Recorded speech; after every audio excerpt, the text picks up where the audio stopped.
pusong mapagpasalamat ay naglilingkod. Ang mabuting balita ng Panginoon ayon kay San Lucas. Hindi nagtagal at si Maria ay nagmamadaling pumunta sa isang bayan sa kaburulan ng Juda. Pagdating sa bahay ni Zacarias, binati niya si Elizabeth.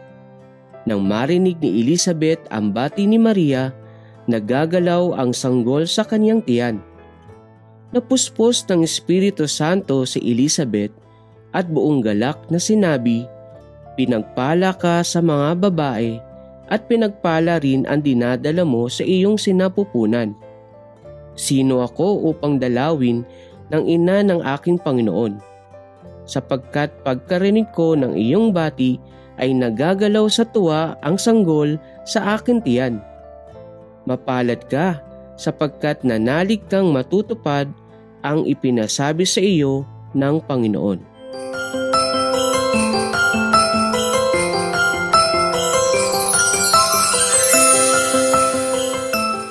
Ilang araw na lang mga bata, Pasko na. Nararamdaman na natin ang saya at pananabik sa pagsilang ni Kuya Jesus.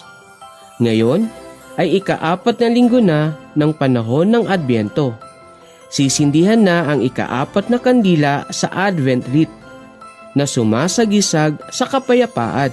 Ito ay tinatawag ding Angel's Candle na tumutukoy sa pagpapahayag ng mga anghel ng kagalakan sa pagsilang kay Kuya Jesus, ang prinsipe ng kapayapaan. Sa ating narinig sa Ebanghelyo, nang malaman ni Maria na ang kanyang pinsang si Elizabeth ay nagdadalang tao, agad siyang nagpasyang magtungo sa bahay nito. Hindi alintana ang hirap ng paglalakbay at ang kanyang kalagayan. Si Maria ay pumunta kay Elizabeth upang tulungan ito. Alam kasi ni Maria na mahirap ang pagbubuntis ni Elizabeth dahil ito ay may katandaan na. Ang ginawang ito ni Maria ay masasabi nating isang pagtugon sa kilos ng Diyos na nag-uudyok sa kanya na magmalasakit at tumulong. Sa ating buhay, tulad ni Maria, may mga bagay na alam nating kailangan agad gawin ASAP, as soon as possible. Ito ay mga importanteng bagay sa ating buhay. Pero mga bata, hindi lang ang mga bagay na pansarili ang mahalagang bigyang pansin ng agaran, kundi lalo't higit ang inuudyok sa atin ng Espiritu Santo.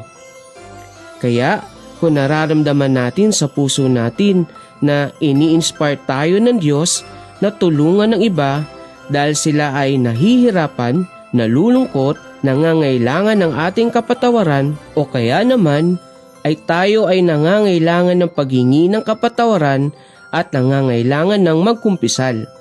Kailangan natin itong pakinggan upang tulad ni Maria, magawa nating makiisa sa kilos ng Diyos sa ating buhay. Gawin natin ito agad at huwag na itong ipagpabukas. Huwag nang palagpasin ang pagkakataon at baka hindi na natin ito magawa kung ipagpapaliban pa natin.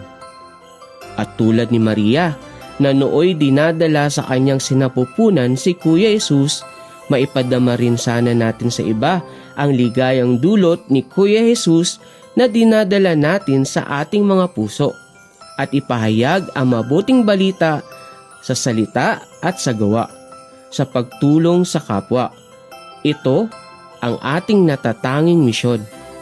Dalhin natin si Kuya Jesus sa ibang tao at magkakaroon tayo ng punong-puno, maligaya at mapayapang buhay. Tandaan natin mga bata na ang isang pusong kumikilala sa kilos ng Diyos at marunong magpasalamat ay naglilingkod tulad ng halimbawang ipinakita sa atin ni Maria.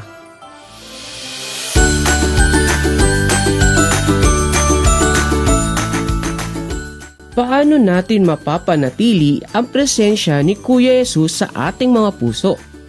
Ang pagpapanatili ng presensya ni Kuya Jesus sa ating mga puso ay patuloy na proseso na nangangailangan ng pananampalataya, pagsunod at pagmamahal sa pamamagitan ng mapagpasalamat na puso, palagi ang pananalangin, pagbabasa ng salita ng Diyos, pagsisimba, pamumuhay ayon sa kanyang turo at pag-iwas sa kasalanan.